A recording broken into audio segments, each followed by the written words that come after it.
Hi hello welcome to our channel. So இந்த வீடியோவில் நம்ம என்ன பார்க்க போகிறோம் அப்படின்னா, படிக்கிற முறையை மாற்ற வேண்டும், இதுதான் டைட்டில். ஸோ இதில் என்னென்ன ரொம்ப இம்பார்ட்டன்ட், இதுக்கு முன்னாடி நீங்கள் என்னென்ன தப்பு பண்ணியிருக்கீங்க அப்படிங்கிறது, ப்ளஸ் இப்போ ரீசெண்டாக வந்திருக்க அண்ட் வரப்போகிற எல்லா எக்ஸாம்ஸ்லேயும் இந்த மாதிரி சில கொஷின்ஸ் கண்டிப்பாக வந்துடுது. ஓகேங்களா? ஸோ நம்ம அதுக்கேற்ற மாதிரி நம்மளை நல்லா நம்ம ரெடி பண்ணிக்கணும். ஓகேங்களா? அதுக்கு ஒரு இம்பார்ட்டன்ட் வீடியோவாக தான் இதை நான் எடுத்திருக்கேன் உங்களுக்கு. ஸோ இதெல்லாம் நான் செல்ஃப் அனலைஸ் பண்ணது. ஓகேங்களா? இது இல்லாமல் வேறு ஏதாவது இருந்தால் கூட நீங்கள் கமெண்ட் செக்ஷனில் சொன்னீங்க அப்படின்னா நிறைய பேர் அது யூஸ் பண்ணிக்கலாம். ஓகேங்களா? ஃபஸ்ட்டு வந்து என்னென்னா காலவரிசை.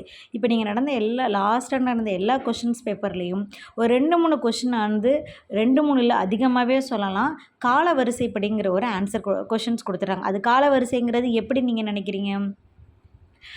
ஃபார் எக்ஸாம்பிள் முதலமைச்சர் இருக்காங்க பார்த்தீங்களா, அவங்கள இயர்ஸ் மாற்றிலாம் கொடுத்து, ஓகேங்களா, இயர்ஸ் மாற்றி கொடுத்து அதை கரெக்டாக வரிசைப்படுத்துங்க அப்படின்னு சொல்கிறது. இல்லை ஒரு புக்கு வெளியானுச்சு அப்படின்னா பெரியாரோட புக்ஸ் இருக்குது பார்த்தீங்களா, இந்த புக்ஸ் எல்லாம் வந்து மாற்றி மாற்றி கொடுத்துட்டு இதை காலவரிசைப்படி கொடுங்க அப்படின்னு சொல்கிறாங்க.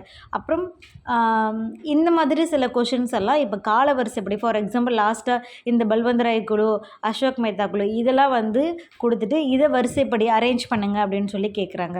ஸோ இந்த மாதிரி கொஷின்ஸ் எல்லாம் இப்போ அதிகமாக வர ஆரம்பிச்சிருச்சு. ஸோ நீங்கள் ப்ரிப்பேர் பண்ணும்போது இந்த இயர்ஸோட இதை வந்து கரெக்டாக தெளிவாக படிச்சுக்கிட்டீங்க அப்படின்னா நீங்கள் வந்து அதுக்கான ஆன்சரை வந்து ஈஸியாக அனலைஸ் பண்ணிடலாம்.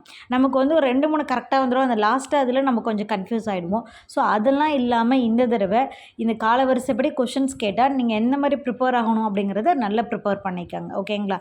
இதெல்லாம் உங்களுக்கு நான் மெத்தடாக ஒரு ஐடியாவாக கொடுக்குறேன் எனக்கு தெரிஞ்சதை. அண்ட் நெக்ஸ்ட்டு பார்த்தீங்கன்னா இயர்ஸு.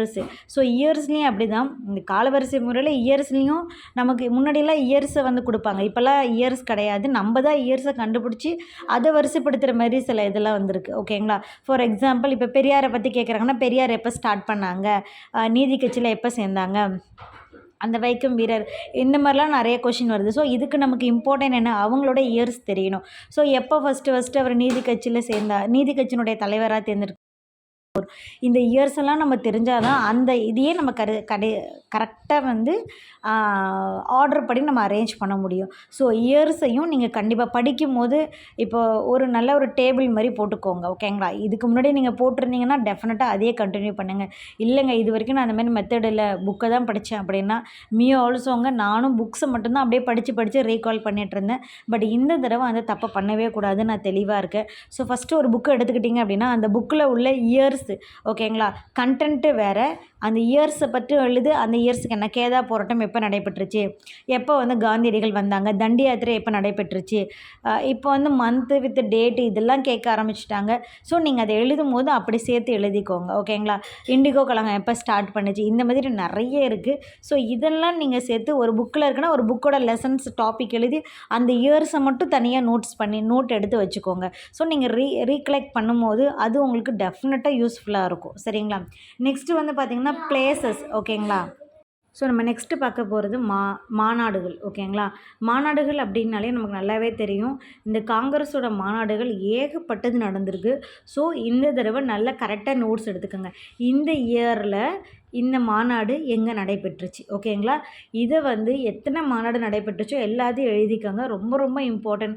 மேபி இதை வந்து ஆர்டர் வைஸ் கூட கேட்கலாம், இல்லை ஃபஸ்ட்டு எங்கே நடந்துச்சுன்னு கேட்கலாம், இல்லை சென்னையில் எங்கெங்கே நடந்துச்சு அப்படின்னு சொல்லி கேட்கலாம். எப்படி வேணாலும் ட்விஸ்ட் பண்ணி நம்மளை கேட்கலாம்.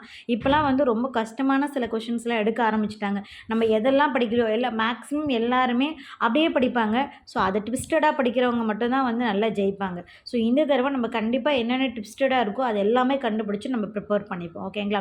ஸோ மாநாடுகள்னாலே நமக்கு பெரியாரோட மாநாடுகள் அதிகமாக ஞாபகம் வரும், ப்ளஸ் வந்து காங்கிரஸோட மாநாடுகள். ஓகேங்களா? இதெல்லாம் நல்லா தெரிஞ்சு வச்சுக்கோங்க. அண்ட் இதை தவிர வேறு என்னென்ன மாநாடுகள் புக்கில் ஓரியன்டாக கொடுத்துருக்காங்களோ அது எல்லாமே தெரிஞ்சுக்கோங்க. ஓகேங்களா? அடுத்தது வந்து கமிட்டி. ஸோ நெக்ஸ்ட்டு கமிட்டிகளை பார்த்திங்க அப்படின்னா நிறைய புக்கில் வந்து ஃபார் எக்ஸாம்பிள் ராஜமன்னர் குழு கமிட்டி, அப்புறம் வந்து சர்க்காரியா குழு கமிட்டி, இந்த மாதிரி புக்கில் இருக்கிற கமிட்டியெல்லாம் ஃபஸ்ட்டு ஒரு நோட்ஸ் போட்டு எழுதிக்கோங்க. சரிங்களா?